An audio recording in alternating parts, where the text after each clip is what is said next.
మిత్రులారా, హైదరాబాద్లో ఉన్నటువంటి బంజారా హిల్స్లో ఎప్పటి నుంచో హిందువులు భక్తి శ్రద్ధలతో కొలుస్తున్నటువంటి పెద్దమ్మ గుడిని అది ప్రభుత్వ స్థలంగానని చెప్పి రాత్రి గుడిని కూల్చేశారు. అర్థమవుతుందా? బహుశా మీరు కూడా ఈ న్యూస్ చూసే ఉంటారు. ఇప్పుడు తమది కానటువంటి స్థలాన్ని గోరీలు కట్టుకోవడానికి ముస్లింలకు ఇస్తున్నారు. ఎవరు? ఇదే ప్రభుత్వమే. అసలు ఈ ల్యాండ్ ప్రభుత్వాందే కాదు, అలాగని చెప్పేసి సామాన్య ప్రజలది కూడా కాదు.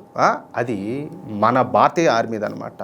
అది భారతీయ ఆర్మీ పరిధిలోకి వస్తుంది. వాళ్ళ అనుమతి లేకుండా చేస్తే అది ఆక్రమణ అవదా? అయినా మన భారతీయ ఆర్మీకి సంబంధించినటువంటి స్థలాన్ని కనీసం వాళ్ళ పర్మిషన్ కూడా లేకుండా నువ్వు ఎట్లా దారాదత్తం చేస్తావు? బొందలగడ్డ కోసం అంటాలే, శ్మశానం కోసం ఎట్లా చేస్తారు? హిందువులది అంటే గుండెనా కూడా కూల్చేస్తారా? అదే ఇతర మతస్థుల కోసం అయితే ఆర్మీ భూమిని కూడా అప్పనంగా దోచిపెడతారా?